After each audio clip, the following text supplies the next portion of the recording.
असंख्य वीरा निज मातृभूमेर विदेशी पाशं परिभंक्तु कामः अपूर्व शौर्यं परिदर्शयन्तो यशः शरीरा अमरा अभूवन। विदेशी गुलामी से मुक्त होने के लिए हमारे देश के असंख्य स्वतंत्रता सेनानियों ने अपने जीवन का बलिदान किया और देश में राष्ट्रभक्ति की भावना से वे परिप्लावित होकर दूसरों को भी उससे निरंतर जोड़ते चले गए। देश की स्वतंत्रता को 75वां वर्ष प्रारंभ हो रहा है, अमृत महोत्सव प्रारंभ हो रहा है। इस अमृत महोत्सव पर हम उन आत्माओं का स्मरण कर रहे हैं जिन्होंने अपने त्याग और बलिदान के द्वारा इस स्वतंत्रता को हमें उपलब्ध कराया है। मैं इस स्वतंत्रता की प्राप्ति में जिन्होंने अपने प्राणों की परवाह नहीं करके देश को मुक्त कराया, उन नींव के पत्थरों की याद दिलाना चाहता हूँ जिस पर अभी स्वतंत्रता का महल खड़ा है और जिसमें हम रह रहे हैं। इस अवसर पर उनका पावन स्मरण करना हमारा कर्तव्य है। 1857 की क्रांति से प्रारंभ हुए इस स्वतंत्रता आंदोलन में असंख्य ज्ञात अज्ञात स्वतंत्रता सेनानियों के त्याग एवं बलिदान को हम स्मरण करें। उन्होंने असंख्य कष्ट सहे, जेल गए, लाठियां सही और गोलियां खाई, किंतु अपने अदम्य उत्साह को उन्होंने कभी मंद नहीं होने दिया। वे आज़ादी के लिए अपना सब कुछ दांव पर लगाने को तत्पर रहे।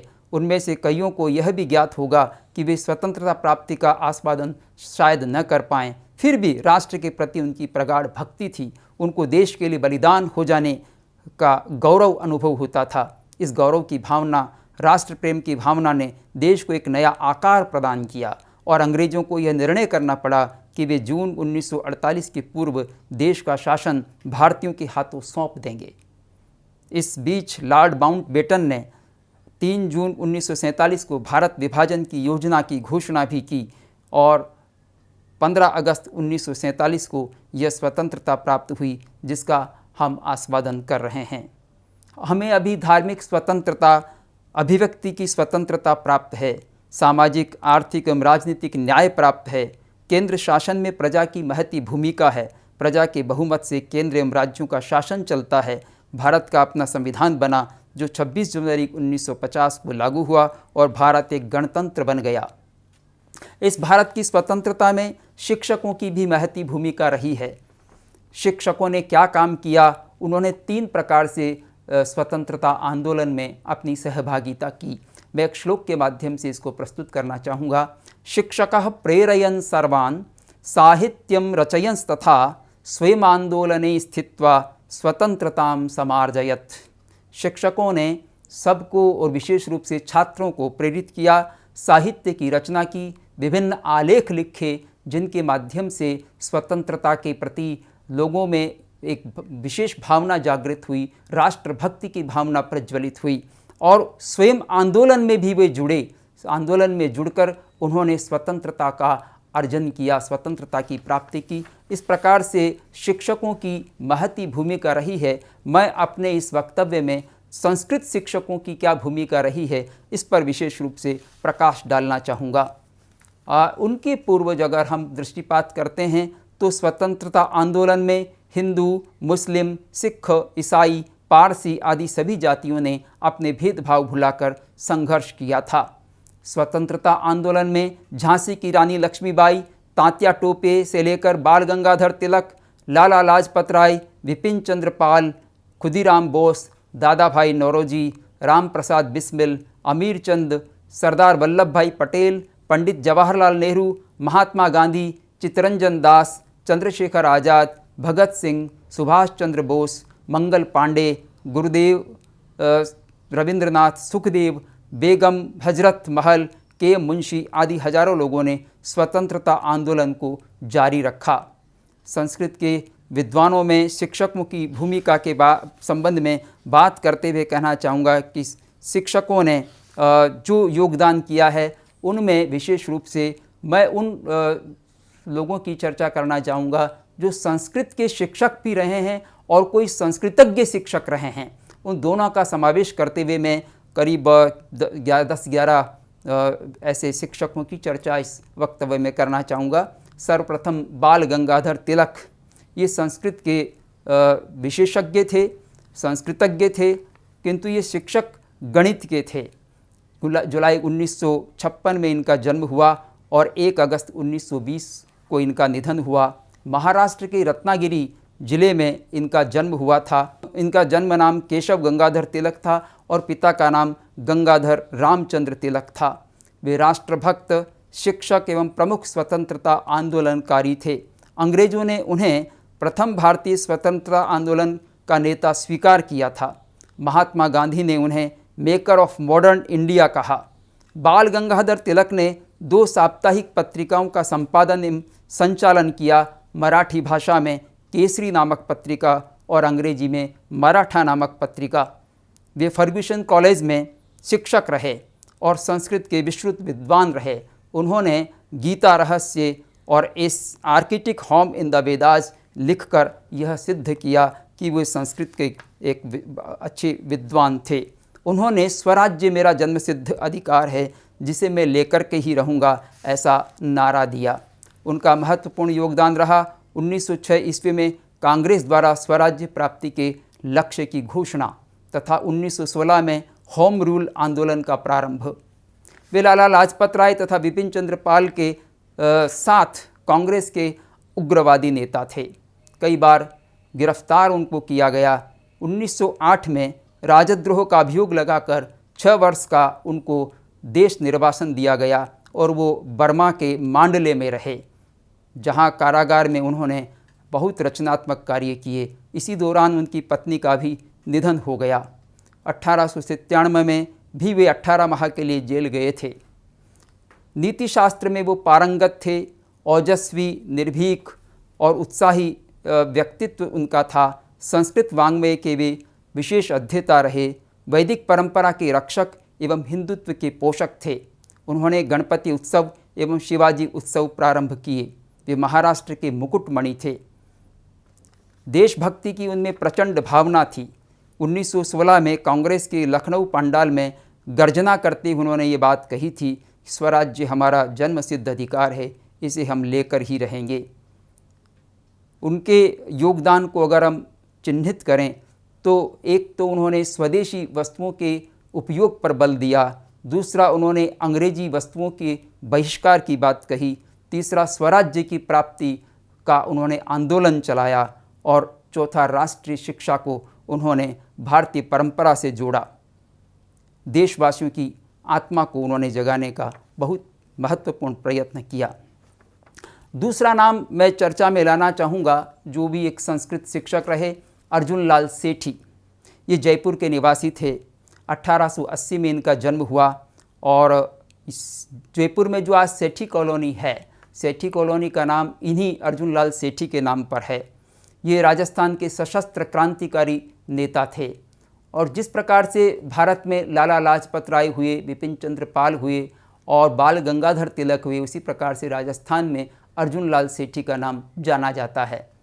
अर्जुन लाल सेठी प्रांतीय कांग्रेस के अध्यक्ष भी रहे और राजस्थान में राष्ट्रीयता के वो जनक थे। गांधी जी से उनका मतभेद कुछ समय रहा, पर वो गांधी जी के परम भक्त भी थे। गांधी जी भी उनका आदर किया करते थे। गांधी जी के साथ उनका कई बार मिलना भी होता था। इनके पिता का नाम जवाहरलाल सेठी था। ये धर्म से दिगंबर जैन थे और भाषा का ज्ञान भी इनका विपुल था। फारसी, अंग्रेजी, अरबी, पाली और संस्कृत भाषा के ये जानकार थे। जैन दर्शन के भी विद्वान थे। स्वयं पाठी के रूप में उन्होंने संस्कृत की शिक्षा प्राप्त की। गीता, रामायण आदि में इनका असाधारण अधिकार था। 1902 में इन्होंने महाराजा कॉलेज से बीए किया और 22 वर्ष की उम्र में चौमू के ठाकुर देवी सिंह जी के निजी शिक्षक बने। ये विद्या व्यसनी थे, तेजस्विता इनकी थी और नीति निपुणता भी इनमें विद्यमान थी। 1904 ईस्वी में ये शिक्षक बने और कुछ काल तक मथुरा, सहारनपुर की जैन शिक्षण संस्थाओं में इन्होंने अध्यापन किया। जयपुर के राजा ने इनके समक्ष एक प्रस्ताव रखा प्रधानमंत्री बनने का, किंतु इन्होंने उत्तर देते हुए कहा कि मैं यदि प्रधानमंत्री बन जाऊंगा तो अंग्रेज़ों को भारत से कौन निकालेगा। अर्जुनलाल सेठी ने बंगाल के स्वदेशी आंदोलन में भाग लिया। कांग्रेस के क्रांतिकारी दल के नेताओं के वो सहयोगी रहे।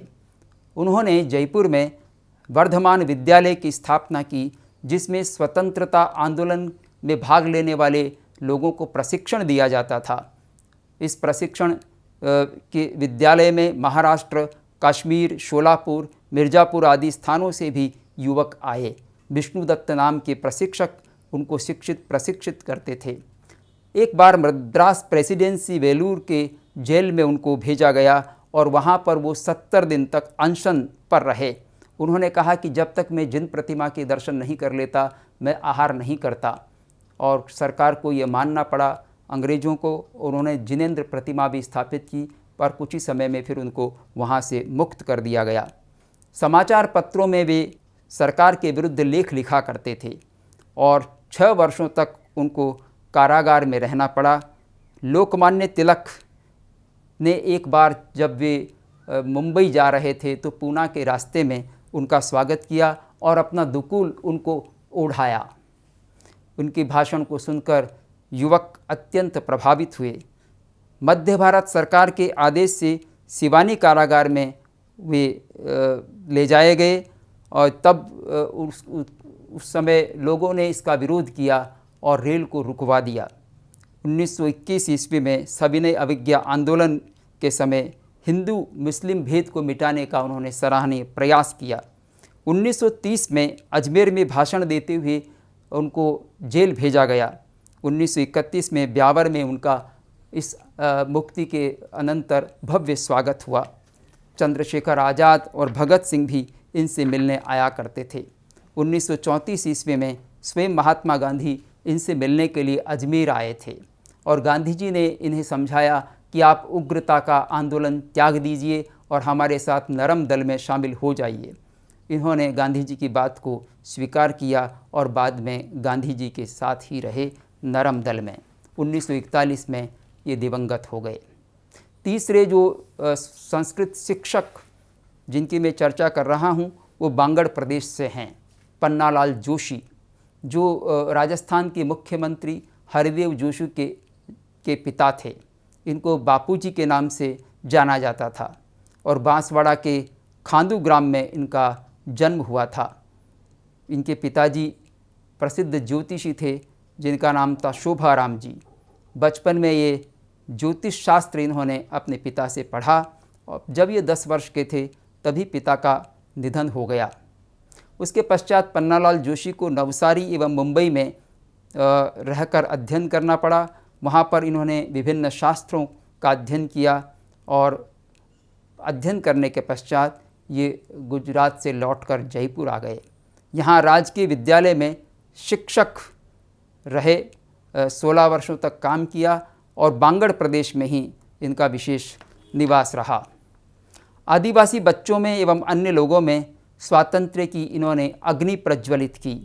बांसवाड़ा महारावल को ये बात अखरती थी, इसलिए चाहते नहीं थे बांसवाड़ा के राजा की ये इस प्रकार से पन्नालाल जोशी यहाँ पर इस प्रकार की क्रिया करे, स्वतंत्रता आंदोलन को छेड़े।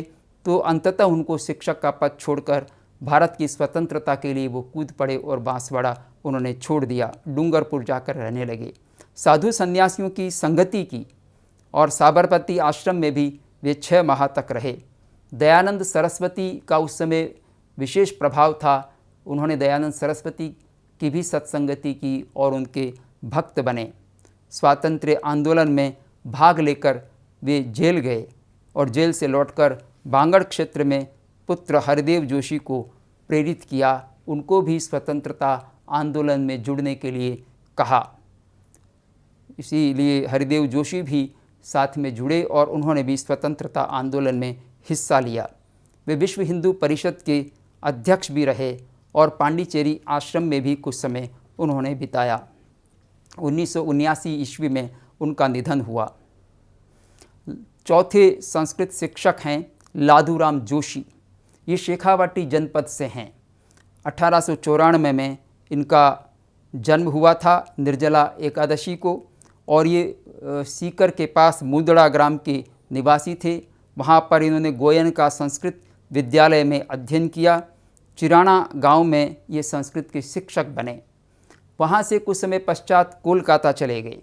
हरिराम गोयनका के वैदिक पंडित मंडल के ये सदस्य बने, और 1920 में जब वहाँ पर कोलकाता में महात्मा गांधी का आगमन हुआ तो उनको देखकर और उनको सुनकर वो बड़े प्रभावित हुए। उसी दिन उन्होंने अपने वस्त्रों का त्याग कर दिया और नदी में बहा दिया और खादी के वस्त्र धारण कर लिए। पुनः वे राजपुताना में आए। 1921 में स्वतंत्रता सेनानी कपिल देव शर्मा की बहन विधवा रमा देवी से उन्होंने विवाह किया। इसका प्रबल विरोध हुआ। रमा देवी भी संस्कृत और हिंदी की शिक्षिका थी। रमा देवी ने भी स्वतंत्रता संग्राम में, विशेषतः महिला जागरण में विशिष्ट कार्य किया। अनेक बार कारावास में भी गई। बिजोलिया किसान आंदोलन में भाग लिया और 1930 ईस्वी में सत्याग्रह आंदोलन में रमा देवी ने भी भाग लिया। 1932 ईस्वी में सविनय अवज्ञा आंदोलन में भाग लिया। 1939 में प्रजामंडल उस समय हुआ करता था, जिसमें लोग जुड़कर स्वतंत्रता आंदोलन में अपना योगदान किया करते थे। तो प्रजामंडल के आंदोलन में भी उन्होंने भाग लिया और अंततः उनको केंद्रीय कारागार में डाला गया। पत्नी रमा देवी का सन 1954 ईस्वी में निधन हो गया। राष्ट्र सेवा की भावना का दृढ़ता के साथ पालन किया और जयपुर राज्य किसान सभा एवं प्रजामंडल के माध्यम से जन जागरण किया। 1938 ईस्वी में प्रजामंडल में किसान आंदोलन, प्रजामंडल जयपुर राज्य में प्रजामंडल के संस्थापक सदस्य रहे एवं अध्यक्ष के रूप में विभिन्न आंदोलनों में 7 वर्षों से अधिक कारावास में यातना सही। एक नेता रहे बिजोलिया किसान आंदोलन के विजय सिंह पथिक। विजय सिंह पथिक के नेतृत्व में बिजोलिया किसान आंदोलन में ये सम्मिलित हुए और राजस्थान सेवा संघ के माध्यम से माणिक्यलाल वर्मा, रामनारायण चौधरी, कप्तान दुर्गा प्रसाद चौधरी, बाबा नृसिंह दास, हरिभाऊ उपाध्याय आदि नेताओं के सहयोग से सभी आंदोलनों में अग्रगामी रहे। राजस्थान के प्रथम मुख्यमंत्री हीरालाल शास्त्री के साथ इनके अंतरंग संबंध थे। 1993 ईस्वी में 2 मई को इनका निधन हो गया। 5वें संस्कृत शिक्षक दुर्गा दत्त त्रिपाठी, जो उत्तर प्रदेश के रहने वाले थे, वाराणसी में इनका जन्म हुआ और पिता रणवीर दत्त त्रिपाठी थे। मूलतः ये बांसवाड़ा के रहने वाले थे, किंतु पौरोहित्य कर्म के लिए वाराणसी चले गए थे। वहाँ इन्होंने वाराणसी में व्याकरण, ज्योतिष, कर्मकांड, धर्मशास्त्र आदि विषयों का गहन अध्ययन किया। हिंदी, गुजराती, बांग्ला, मराठी, अंग्रेजी आदि भाषाओं का भी इन्होंने ज्ञान किया। इनके 2 विवाह हुए। प्रथम पत्नी का देहांत 2-3 वर्षों में ही हो गया। द्वितीय पत्नी वासंती देवी का भी 1947 में निधन हो गया। इनके 2 पुत्री एवं 1 पुत्र थे। द्वितीय विवाह के पश्चात ये बनारस छोड़कर बांसवाड़ा ही आ गए और वहाँ पर एक संस्कृत पाठशाला प्रारंभ की। संस्कृत शिक्षा का बीजारोपण किया और पूर्व मुख्यमंत्री हरिदेव जोशी भी इस पाठशाला के छात्र रहे। 5-6 वर्षों तक रहकर ये पुनः काशी चले गए। काशी के संस्कृत महाविद्यालय में इन्होंने अध्यापन किया। 1926 ईस्वी में स्वतंत्रता संग्राम के प्रति इनका झुकाव बढ़ा और भारत सेवा मंडल के सक्रिय सदस्य रहे। स्वदेशी वस्त्र धारण की इन्होंने प्रतिज्ञा की। साइमन कमीशन के समय गिरफ्तारी से बचाने हेतु नेताओं को संरक्षण दिया। प्रसिद्ध क्रांतिकारियों से संपर्क था इनका। उनकी गोपनीयता को सुरक्षित रखते थे। काशी से 20 किलोमीटर दूर पारिवारिक स्वामित्व के स्थान पर इन्होंने गुप्त मंत्रणाएं प्रारंभ की और रणभेरी नामक पत्रिका का प्रकाशन प्रारंभ किया। 4 वर्षों तक ये प्रकाशन निर्बाध चला। उसमें उनका वक्तव्य था और कई पंक्तियाँ उसमें प्रकाशित होती थी। एक पंक्ति थी, ध्वजो धूयताम धर्मराष्ट्रस्य लोके। धर्मराष्ट्र का इस लोक में ध्वज फहराता रहे। छठे संस्कृत शिक्षक विष्णुदत्त शुक्ल की चर्चा करना चाहूँगा। ये 1895 में उत्तर प्रदेश के उन्नाव जनपद के ग्राम में इनका जन्म हुआ और पिता मिश्रीलाल और माता शिवरानी थी। संस्कृत की उच्च शिक्षा इन्होंने वाराणसी में ही प्राप्त की। 1921 ईस्वी में काशी हिंदू विश्वविद्यालय में इंटरमीडिएट के छात्र रहे। जे.बी. कृपलानी के नेतृत्व में असहयोग आंदोलन में भाग लिया। काशी विद्यापीठ में कुछ काल अध्ययन एवं वहीं इन्होंने अध्यापन कार्य किया। कानपुर से सहयोगी साप्ताहिक पत्र एवं मुद्रणालय प्रारंभ किया और उसमें अनेक रचनाओं का उन्होंने लेखन किया, प्रकाशन किया। संस्कृत और हिंदी के ये कवि थे और प्रसिद्ध पत्रकार थे। व्यंग्य, विनोद एवं हास्य परिहास इनको प्रिय था। राष्ट्रभाषा उन्नायक एवं श्रेष्ठ साहित्यकार रहे। काव्यकृति सुलोचना नामक कई काव्यकृति की इन्होंने रचना की और उसका फिर संस्कृत में काव्यानुवाद भी किया, जो सौलोचनीयम नाम से प्रसिद्ध हुआ। सातवें संस्कृत शिक्षक बीकानेर के गौरीशंकर आचार्य, जिनको पीएचडी की उपाधि भी प्राप्त हुई, अतः डॉक्टर गौरीशंकर आचार्य ये 1943 ईस्वी में बीकानेर राज्य के मंत्री बने। संस्कृत विद्या में ये निष्णात थे। वाराणसी में पढ़े। अद्वैत शास्त्र के शास्त्राचार्य परीक्षा में प्रथम श्रेणी में उत्तीर्ण होने से इनको स्वर्ण पदक प्राप्त हुआ। बीकानेर राज्य में ये संस्कृत शिक्षक बने और राज की सेवा छोड़कर प्रजामंडल के आंदोलन में कूद पड़े। वेद विषय पर इनकी पीएचडी हुई। सरदार शहर में इन्होंने साहित्य समर्पित संस्था की स्थापना की। सन 1943 में जो बीकानेर के राजा गंगा सिंह थे वे दिवंगत हो गए। उनके पुत्र शार्द राजा बने। तब डॉक्टर गौरीशंकर आचार्य को शिक्षा मंत्री मनोनीत किया गया। आठवें संस्कृत शिक्षक के रूप में मैं चर्चा करना चाहूँगा श्री रमेश स्वामी की। रमेश स्वामी का मूल नाम कुंदन लाल था और इनका जन्म भरतपुर जनपद में हुआ 1904 ईस्वी में और भूसावर में इनका अध्ययन हुआ। ये भूसावर में ही रहते थे। वहाँ मिडिल परीक्षा उत्तीर्ण करने के पश्चात ही ये शिक्षक बन गए थे। छात्रों में राष्ट्रभक्ति के भाव इन्होंने शिक्षक के रूप में भरे और राष्ट्र सेवा और समाज सेवा में संलग्न रहे। अल्पायु में इनका विवाह हो गया था। दयानंद सरस्वती के साहित्य के प्रति इनकी गहरी रुचि थी। कुम्हेर में इन्होंने अध्यापन किया।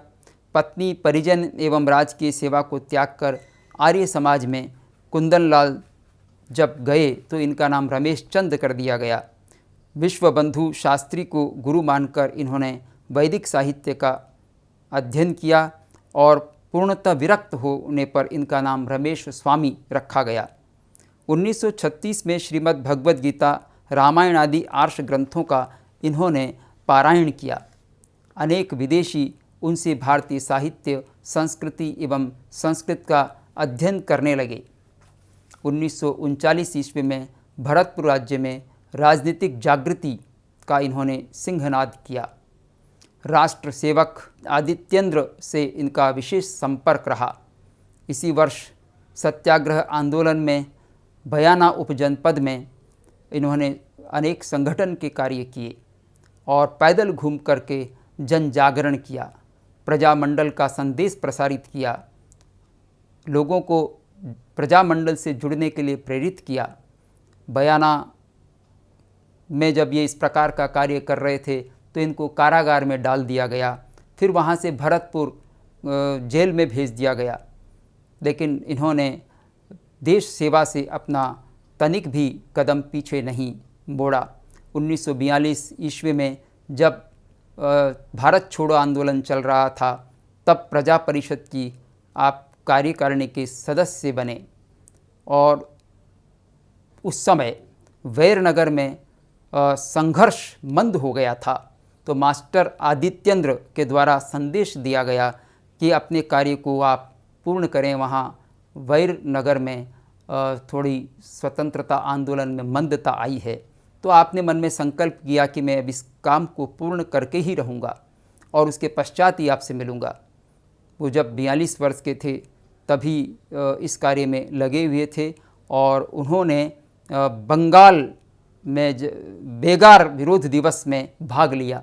बेगार जब अंग्रेज़ों के द्वारा बेगार कराई जाती थी भारतीयों से, तो उसका विरोध किया और एक दिवस मनाया गया बेगार विरोध दिवस, उसके ये नायक रहे। इन्होंने जन जन को प्रेरित किया और भुसावर में एक निषेध आंदोलन प्रारंभ किया। उस समय जब ये भुसावर में थे तभी वैर ग्राम में कोई अंग्रेज़ों के द्वारा विरोध किया जा रहा था, आंदोलन को बंद करा दिया गया था और कुछ स्वतंत्रता सेनानियों को बंदी बना लिया गया था।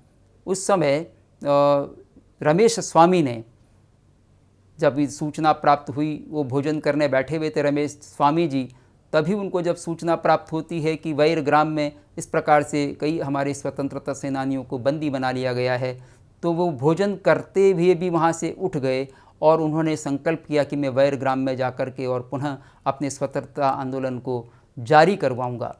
वो वहाँ से निकले और बस स्टैंड पर गए। जब वहाँ पर उन्होंने बस पकड़ना चाहिए, उसमें बैठना चाहा, किसी वाहन में बैठना चाहा, तो वाहन में किसी ने बैठाया नहीं स्वतंत्रता सेनानियों को, क्योंकि सरकार ने मना किया था। जो अधिकारी थे उन्होंने मना कर रखा था कि इस तरह से वहाँ वैर में किसी को आप बैठाकर अपने वाहन में नहीं ले जाओगे। रमेश स्वामी ने बहुत प्रयत्न किया और अपने भारतीय लोगों से इस तरह की आशा नहीं की जा सकती थी कि वो वाहन में नहीं बैठाएंगे, लेकिन उन्होंने भी उनको ले जाने से मना किया। और जब वे सत्याग्रह करते हुए लेट गए सड़क पर, तो उन पर वाहन चढ़ा दिया गया और उसी समय उनका देहांत हो गया। ये देहांत बड़ा उनका एक प्रकार से बलिदान था, एक शिक्षक का बलिदान था। शिक्षक ने देश सेवा के लिए, राष्ट्र रक्षा के लिए अपने जीवन का बलिदान कर दिया और क्रांतिकारियों को उनसे काफ़ी सीख मिली। जब उनकी शव यात्रा निकाली गई तो उसमें 8,000 लोग एकत्रित हो गए उस अवस्था में भी, और उसकी सूचना संपूर्ण देश में प्रसारित हो गई। ऐसे भुसावर रत्न के और मातृभूमि के सपूत रमेश स्वामी हमारे देश के एक महान क्रांतिकारी स्वतंत्रता सेनानी रहे। मैं चर्चा करना चाहूँगा 9वें क्रांतिकारी शिक्षक के रूप में पंडित गोपी कृष्ण व्यास की। गोपी कृष्ण व्यास जोधपुर के निवासी थे और ये मूलतः पोकरण में इनका जन्म हुआ था, लेकिन ये अध्ययन करने के लिए बनारस भी गए। जब वाराणसी से संस्कृत पढ़कर ये उदयपुर आए सन 1942 में, तो महाराणा संस्कृत महाविद्यालय में अध्ययन किया, नव्य व्याकरण शास्त्री बने और 1942 में भारत छोड़ो आंदोलन में इन्होंने भाग लिया और जेल गए। गोपी कृष्ण व्यास को माघ पुरस्कार मिला है। इन्होंने महाकाव्य की भी रचना की थी और संस्कृत अकादमी से उनको ये माघ पुरस्कार प्राप्त हुआ। वो हिंदुत्व के पोषक थे। सन 1942 में जब भारत छोड़ो आंदोलन चल रहा था तो उस समय इनको जेल भी भेजा गया और 1943 में ये लाहौर चले गए। भूमिगत होकर स्वातंत्र्य आंदोलन में इन्होंने भाग लिया। लाहौर से फिर हैदराबाद आ गए। हैदराबाद के शिवालय में रहे और वहाँ पर पंडित श्रीराम दवे के साथ भी ये रहे। पंडित श्रीराम दवे के साथ इनकी मित्रता थी। पंडित श्रीराम दवे यद्यपि शिक्षक नहीं थे, लेकिन उन्होंने भी स्वतंत्रता आंदोलन में भाग लिया और अनेक महाकाव्यों की उन्होंने रचना की, भृत्याभरणम आदि की। और उस महाकाव्य की रचना के साथ उनको माघ पुरस्कार भी संस्कृत अकादमी से प्राप्त हुआ। जोधपुर में वो संस्कृत के अध्यापक बने गोपी कृष्ण व्यास, और अगस्त 1975 में वो अपने अध्यापन से सेवानिवृत्त हुए। 1994 में वो दिवंगत हो गए। 10वें स्वतंत्रता सेनानी शिक्षक के रूप में मैं कथन करना चाहूँगा जगत गुरु निरंजन देव शंकराचार्य का, जिनका पूर्व नाम चंद्रशेखर द्विवेदी था और ये संस्कृत कॉलेज जयपुर के प्राचार्य थे। स्वतंत्रता के लिए ये सतत जूझते रहे। देश को आज़ाद कराने के लिए इन्होंने स्वयं भी छात्रों को प्रेरित किया और छात्र इतने प्रेरित हुए कि एक मोहनलाल आज़ाद नाम के छात्र जयपुर संस्कृत कॉलेज के छात्र थे। वे जयपुर के छात्रों में सबसे अग्रणी थे स्वतंत्रता आंदोलन में। तो अनेक छात्रों को प्रेरित करने में भी शिक्षकों का योगदान रहा है। 1922 में जब महात्मा गांधी अहमदाबाद जा रहे थे तो निरंजन देव उस समय ब्यावर निवास करते थे। वो जब प्राचार्य नहीं बने थे तब ट्रेन महात्मा गांधी की ब्यावर में रुकी।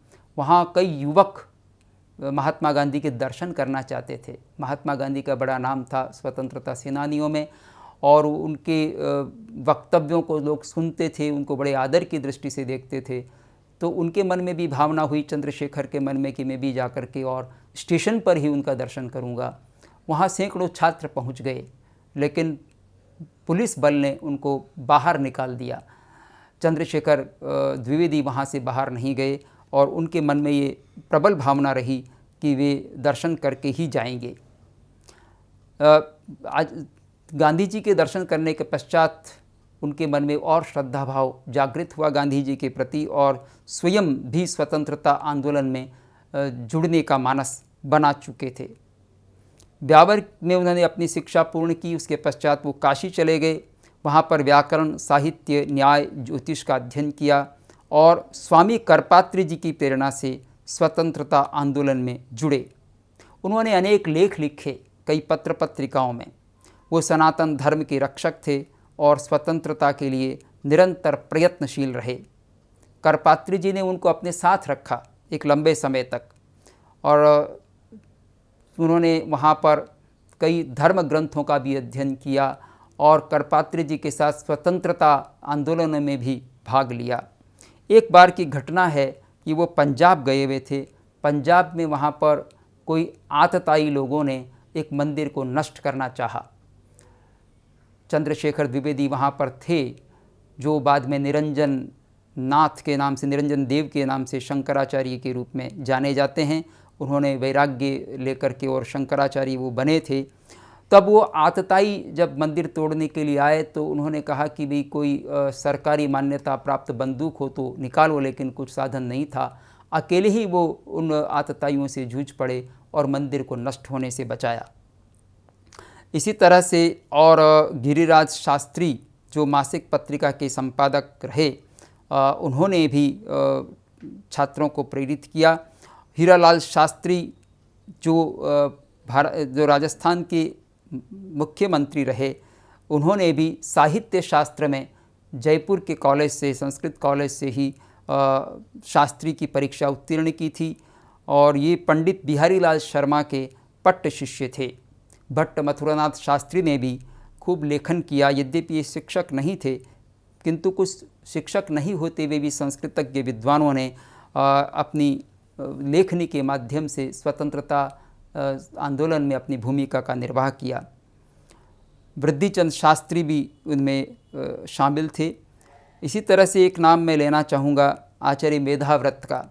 इन्होंने दयानंद दिग्विजय नाम के ग्रंथ की रचना की थी और इस ग्रंथ में यद्यपि दयानंद सरस्वती का विशेष वर्णन 27 सर्गों में है, पर कुछ सर्गों में इन्होंने राष्ट्र की स्वतंत्रता की भी प्रेरणा की है।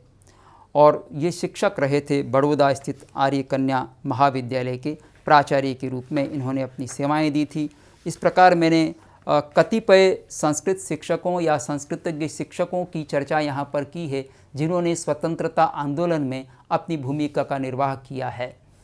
उनकी भूमिका कई प्रकार से रही। वो स्वयं भी गांधी जी से प्रभावित होकर या बाल गंगाधर तिलक से प्रभावित होकर या अन्य जो मास्टर आदित्येंद्र हैं या सीता रमैया हैं, उनसे प्रभावित होकर और जहाँ जहाँ भी उनको अवसर मिला वे संस्कृत शिक्षक भी, शिक्षकों में यद्यपि बड़ी प्रज्ञा होती है, सूझबूझ होती है, लेकिन शिक्षक ही देश की सेवा के लिए भी तत्पर होते हैं। कई शिक्षकों ने तो अपनी राजकीय सेवा छोड़ करके स्वतंत्रता आंदोलन में भाग लिया। छात्रों को प्रेरित किया, कई ग्रंथ लिखे, कई लेख लिखे और इस तरह से अपनी देश सेवा के लिए राष्ट्रभक्ति के रूप में अपनी सेवाएं प्रदान की। उन शिक्षकों को मैं प्रणाम करता हूं। ऐसे अनेक शिक्षक हैं जो संस्कृत भले न पढ़े हों, जैसे राधा कृष्णन हैं जो हमारे देश के राष्ट्रपति बने। वो भी शिक्षक थे और शिक्षक के रूप में महती भूमिका का निर्वाह किया, स्वतंत्रता आंदोलन में भी भाग लिया। हम उनके नाम पर शिक्षक दिवस मनाते हैं। ऐसे राधा कृष्णन जी को प्रणाम। जाकिर हुसैन भी शिक्षक रहे और जाकिर हुसैन भी राष्ट्रपति बने भारत के। ऐसे कई शिक्षकों ने स्वतंत्रता आंदोलन में भी भाग लिया और देश की महती सेवा की है। ऐसे शिक्षकों को मैं प्रणाम करता हूं, क्योंकि शिक्षक ही देश के नायक होते हैं। वो स्वयं जैसा करते हैं वैसा उनके छात्र करते हैं, छात्र प्रेरणा ग्रहण करते हैं। तो उन शिक्षकों ने जो स्वतंत्रता आंदोलन में अपनी आहुति दी है और अपना योगदान किया है, चाहे वो लेखनी के माध्यम से किया हो, चाहे वो छात्रों को प्रेरणा के माध्यम से किया हो, या स्वयं उन्होंने अपना बलिदान करके किया हो, या लोगों को प्रेरित किया हो, और कुछ लोगों को उन्होंने सहयोग किया जो आंदोलनकारी थे, जैसे भगत सिंह और चंद्रशेखर आज़ाद को भी कई शिक्षकों ने गुप्त रूप से उनकी रक्षा की, उनके साथ मंत्रणा किया करते थे। तो ऐसे शिक्षकों को मैं प्रणाम करता हूँ। मैंने कुछ शिक्षकों की ही चर्चा की है संस्कृत के, और भी ऐसे शिक्षक भारत में रहे होंगे जिन्होंने इस आंदोलन में अपनी किसी न किसी रूप में भूमिका का निर्वाह किया है। मैं उन सबको भी नमन करता हूँ, प्रणाम करता हूँ, और इस अमृत महोत्सव के अवसर पर स्वतंत्रता में इन भागीदारों को शत शत नमन करता हूँ, क्योंकि स्वतंत्रता को प्राप्त करके ही हम अपने जीवन को, अपने देश सेवा को आगे बढ़ा सकते हैं। लोग जो है वो अपने स्वार्थ को महत्व देते हैं, लेकिन स्वार्थ से बढ़कर के है देश की सेवा। देश की सेवा, चाहे वो शिक्षक हों, चाहे वो छात्र हों, या अन्य कोई सदस्य हो देश का, उसका कर्तव्य बनता है कि वो देश की सेवा को प्रधानता दे अपने स्वार्थ से बढ़कर के। तो देश आगे बढ़ेगा और देश में जो स्वतंत्रता प्राप्त हुई है, स्वतंत्रता की रक्षा भी होगी और देश समुचित विकास कर सकेगा। इसी के साथ मैं समस्त स्वतंत्रता संग्रामियों को प्रणाम करता हूँ।